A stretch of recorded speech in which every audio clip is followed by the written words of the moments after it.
اللہ کے نبی صلی اللہ علیہ وسلم کو آپ دیکھ لیجئے کہ آپ نے جب اپنی دعوت کا آغاز کیا ہے تو اس وقت نبی صلی اللہ علیہ وسلم نے کسی پروٹیسٹ اور کسی مظاہرے کی کوئی اجازت نہیں دی، بلکہ ہمیشہ اللہ کے نبی صلی اللہ علیہ وسلم یہ کوشش کرتے رہے کہ کس طریقے پر ہم لوگوں کو مرتب انداز میں ایک صف میں کھڑا کر دیں، کس طریقے پر لوگوں کو ہم ٹرینڈ کر دیں، کس طریقے پر ہم لوگوں کو ایجوکیٹڈ بنا دیں۔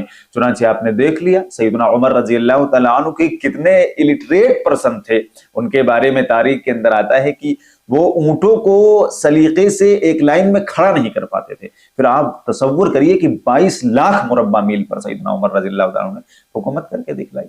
تو یہ سب کیا تھا؟ یہ سب سمجھ لیجئے اللہ کے نبی صلی اللہ علیہ وسلم کی جو زبردست انٹلیکچول پاور تھا اللہ کے نبی کا، اور جو نبوت کی پاور تھی اللہ کے نبی صلی اللہ علیہ وسلم کی، اور اسلام کی وجہ سے اللہ کے نبی صلی اللہ علیہ وسلم نے جو لوگوں کو مرتب کیا تھا، یہ اس میں کا ایک نمونہ تھا۔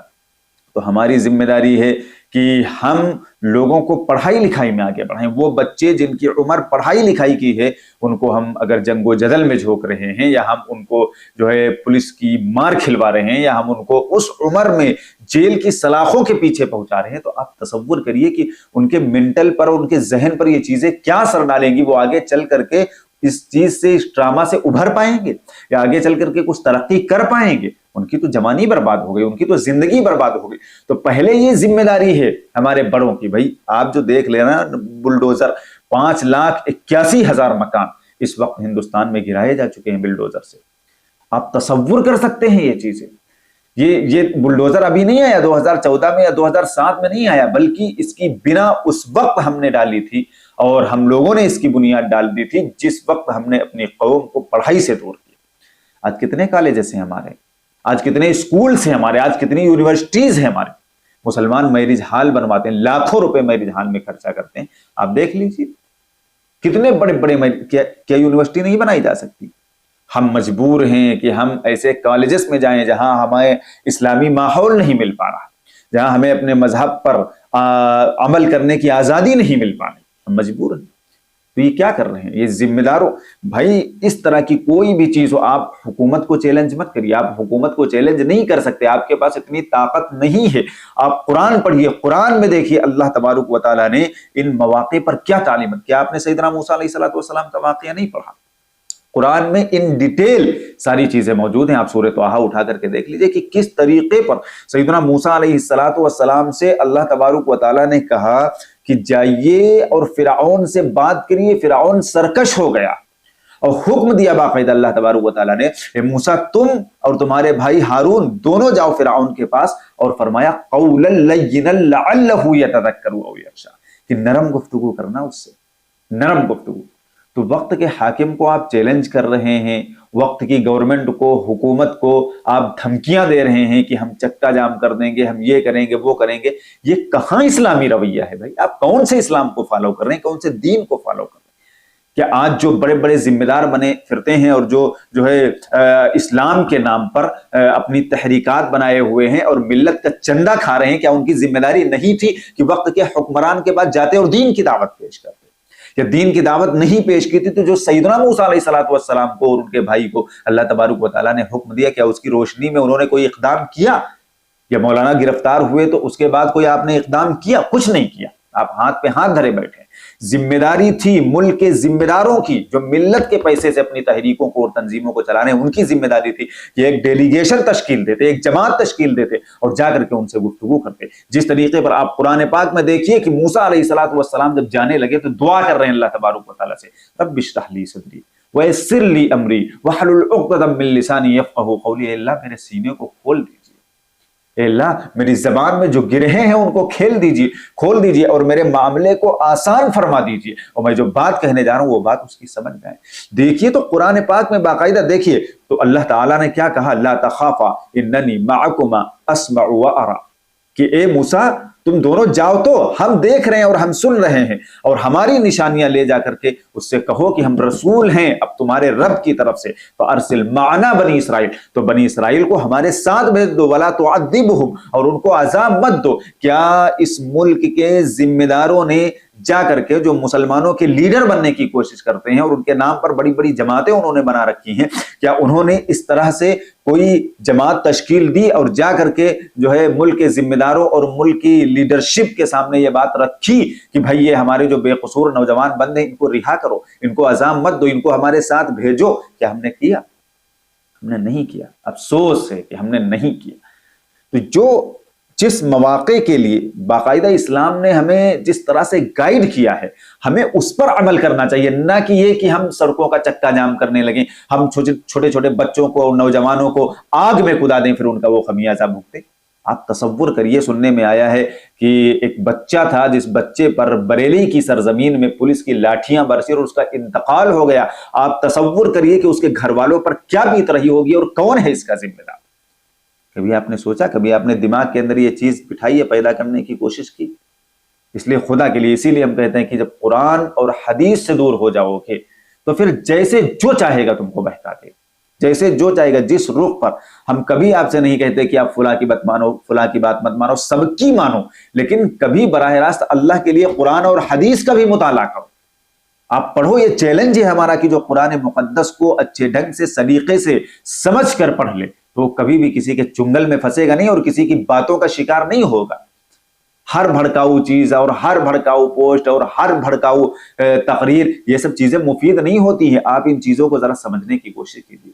اس لیے خدا کے لیے جس طرح سے قرآن نے ہمیں گائیڈ کیا تھا، اور جس طرح سے آپ سوچئے کہ وقت کے پیغمبر کو وقت کے ظالم کے سامنے بھیجا جا رہا ہے اور پھر بھی اللہ تعالیٰ نصیحت کر رہے ہیں کہ نرم گفتگو کرنا۔ تو کیا ذمہ داری نہیں تھی ہندوستان کے علماء کی کہ جاتے اور جو رولنگ پارٹی ہے اس کے ذمہ داروں کے سامنے یہ کہتے جا کر کے کہ بھائی ہم آئے ہیں، یہ پیغام لے کر کے آئے ہیں؟ لیکن نہیں، کہ ہم بیان بازی کرتے ہیں، یہ جلسہ سجا لیں، وہ جلسہ سجا لیں، یہ احتجاج کر دیں، یہ پروٹیسٹ کر دیں، اور پھر جب لاٹھیاں برستی ہیں تو یہ سب کے سب جو ہے اندر ہو جاتے ہیں اور نوجوان پھنس جاتے ہیں۔ اس لیے خدا کے لیے اس طرح کی حرکتیں مت کریے۔ باقاعدہ قرآن پاک نے جگہ جگہ ہم ان چیزوں کے حوالے سے گائیڈ کیا ہے۔ دیکھیے سورہ انفال میں اللہ تعالیٰ نے کہا وَأَعِدُّوا لَهُم مَا اسْتَطَعْتُم مِّن قُوَّةٍ، اور دشمنوں سے مقابلے کے لیے ہر ممکن طاقت تیار کرو۔ طاقت تھی آپ کے پاس، یا آپ کے پاس طاقت ہے کہ آپ سسٹم سے لڑ سکیں، پھر آپ کیوں دھمکیاں دیتے ہیں؟ پھر آپ کیوں اس طرح کی حرکتیں کرتے ہیں؟ بنا پرمیشن کے سڑکوں پر اتر آتے ہیں۔ باقاعدہ قرآن نے ہمیں حکم دیا تھا اقرأ بسم ربک الذی خلق، قابلیت پیدا کریے، ورنہ آپ اور آپ کی تحریک اسلام کے لیے، مسلمانوں کے لیے مضرت رساں ثابت ہو جائے گی اگر قابلیت کے بنا اور ان ٹرینڈ مجمع کو لے کر کے آپ سڑکوں پر اتریں گے۔ مجمع ایسا ہونا چاہیے کہ آپ ایک صدا لگائیں تو وہ رک جائے، آپ کہیں کہ آگے بڑھو تو وہ آگے بڑھ جائے۔ یہ کیا طریقہ ہے؟ کوئی ادھر بھاگا جا رہا، کوئی ادھر بھاگا جا رہا، بھیڑ بکریوں کی طرح ان کو سنبھالنا مشکل ہو رہا۔ یہ سب رویے نہیں ہیں۔ یہ وقت تھا اسلام کے تعارف کا، یہ وقت تھا اللہ کے تعارف کا، یہ وقت تھا اس کے رسول صلی اللہ علیہ وسلم کے تعارف کا۔ ہم یہ باتیں علی الاعلان ڈنکے کی چوٹ پر غیر مسلموں کے سامنے رکھتے اور ہم ان کے سامنے چیلنجز رکھتے، ان کو بتاتے کہ نبی صلی اللہ علیہ وسلم کی سیرت کیسی ہے، کیا وہ اس لائق ہیں کہ ان سے نفرت کی جائے؟ اور دیکھو چیلنجز، دیکھو ان کے سامنے یہ ساری چیزیں رکھتے اور ان سے کہتے کہ دیکھیے اللہ کے نبی صلی اللہ علیہ وسلم کیسے لیڈر تھے۔ ان کے سامنے ہم فتح مکہ کی مثال رکھتے کہ دنیا کا کوئی ایک بادشاہ، کوئی ایک لیڈر ہمیں ایسا دکھا دیجئے کہ فتح کے دن جس کی تواضع کا یہ عالم ہو کہ تاریخ کے اندر لکھا ہے کہ اللہ کے نبی صلی اللہ علیہ وسلم فتح مکہ کے دن جب مکے میں داخل ہوئے ہیں تو آپ کی داڑھی مبارک اونٹ کی کوہان سے لگی جا رہی تھی۔ یہ تواضع کا عالم۔ اللہ کے نبی صلی اللہ علیہ وسلم نے اپنے دشمنوں کو امان دے دی اور یہ فرمایا کہ آج کسی پر کوئی جس نے ہم کو پریشان کیا ہے، جس نے ہماری بیٹیوں کی طلاق کروائی، جس کے خاندان والوں نے ہمارے خاندان والوں کو پریشان کیا اور جس نے ہمارے چچا کو شہید کیا ہے، اللہ کے نبی نے ان سب کو امان دی۔ تصور کریے کوئی لیڈر ایسا ہو سکتا ہے؟ تو یہ نبی صلی اللہ علیہ وسلم اس لائق ہیں کہ ان سے نفرت کی جائے۔ آگے ان کے سامنے ہم رکھتے یہ مثال، یہ چیلنج رکھتے کہ انصار کے درمیان اور مہاجرین کے درمیان نبی صلی اللہ علیہ وسلم نے جو معاہدہ کروایا تھا، دنیا کے اندر کیا کوئی ایسا انسان، کوئی ایسا لیڈر ہے جس نے اس طرح کا بھائی چارہ کروایا؟ جن کے درمیان معمولی معمولی باتوں پر سالہ سال جنگیں چلا کرتی تھی، آج وہ دیکھیے کس طرح طریقے پر بھائی بھائی بن گئے اور شیشہ پلائی ہوئی دیوار بن گئے۔ اور ان کے سامنے صلح حدیبیہ کی ٹریٹی رکھتے کہ اللہ کے نبی صلی اللہ علیہ وسلم جب پہنچے ہیں اور جا رہے تھے کہ ہم جائیں گے، عمرہ کریں گے، حج کریں گے، اور اس کے بعد آپ کو روک دیا گیا، اور پھر نبی صلی اللہ علیہ وسلم نے جو ٹریٹی کی، جو معاہدہ کیا، لوگوں سے دب کر کیا، ان کی جو شرائط تھی اللہ کے نبی صلی اللہ علیہ وسلم نے مانی، حالانکہ اس بات پر اللہ کے نبی قادر تھے کہ اگر جنگ کرتے تو آپ جیت جاتے، تو صلح حدیبیہ کے موقع پر اللہ کے نبی کے پاس مجمع کثیر ہو گیا تھا، لیکن اس کے باوجود آپ نے کوئی جنگ نہیں کی، آپ صلح کن آدمی تھے، آپ چاہتے تھے کہ لڑائی جھگڑا نہ ہو، اور پھر ان کے سامنے یہ چیلنج رکھتے کہ کیا دنیا کا کوئی ایسا لیڈر ہے جس نے اپنے سب سے چہیتے چچا کے قاتل کو معاف کیا، کہ اللہ کے نبی صلی اللہ علیہ وسلم نے سیدنا امیر حمزہ رضی اللہ تعالیٰ عنہ کے قاتل کو معاف نہیں کیا، اور ان کے سامنے ہم رکھتے یہ چیز کہ کون سا ایسا لیڈر ہے دنیا کے اندر جس نے بادشاہی میں فقیری کی ہو۔ ہمارے نبی صلی اللہ علیہ وسلم کے بارے میں عائشہ بیان فرماتی ہیں کہ 3 مہینے گزر جاتے تھے، 3 چاند نکل جاتے تھے، اور ہمارے گھر میں چولہا تک نہیں جلتا تھا۔ آخری چیلنج، بڑا مضبوط چیلنج ان کے سامنے ہم رکھتے کہ دنیا کے اندر کون سا ایسا لیڈر اور کون سا ایسا بادشاہ ہے کہ جس کے دشمنوں نے اس کے بارے میں یہ بات کہی ہو کہ یہ شخص سچا ہے، صادق ہے، اور یہ شخص امانت دار ہے، امین ہے۔ یہ سب چیلنجز رکھنے کی ضرورت ہے۔ ہمیں اس وقت اپنے ملک میں، اپنے بھارت میں، اپنے انڈیا میں لوگوں کے سامنے اسلام بیان کرنے کی ضرورت ہے۔ کاش میرا تو دل کرتا ہے کہ ایسا کہیں ہوتا کہ جس طریقے پر ہم لائٹنگ والی یا فلیکس کی صورت میں آئی لو محمد کی ہورڈنگز لگا رہے ہیں اور بورڈز لگا رہے ہیں، کاش ہم ان جگہوں پر نبی صلی اللہ علیہ وسلم کی تعلیمات کے بورڈز لگاتے، ہندی میں لکھ کے لگاتے، انگلش میں لکھ کے لگاتے، جو زبان ہمارے دیش کے لوگ سمجھتے ہیں اس زبان میں لکھ کے لگاتے، کتنا بہترین ہوتا۔ لیکن ہم تو دین کو فالو اس لیے کر رہے ہیں نا تاکہ ہم ان کو چڑھائیں، ہمارا مقصد ہی یہ نہیں ہے معاذ اللہ کہ وہ بھی ہمارے بھائی ہیں، وہ بھی نبی صلی اللہ علیہ وسلم کی امت ہیں، وہ امت دعوت ہیں، یہ ذمہ داری ہے کہ ہم ان تک ہم تو چڑھا چڑھی میں بات کرتے ہیں، وہ اگر گالی دے رہے ہیں تو ہم بھی دے رہے ہیں، وہ اگر اجڈی کر رہے ہیں تو ہم بھی کر رہے ہیں، کیا فرق ہے ہمارے درمیان ان کے درمیان؟ بھائی اسلام اس لیے تھا کہ آپ صلح کن بات کرتے، امن کی بات کرتے، آپ ان سے بتاتے کہ بھائی یہ دین صرف ہمارا نہیں ہے، دین آپ کا بھی ہے، ہمیں مخاطب کرنا چاہیے تھا ان کو، نہ کہ ان سے جنگ و جدل کرنا چاہیے تھا، نہ کہ ان سے لڑائی جھگڑا کرنا چاہیے تھا، ماننا نہ ماننا ان کا مسئلہ ہے، لیکن آپ یہ غور کریے، یہ تصور کریے کہ ذمہ داری مسلمانوں کو کیا دی گئی۔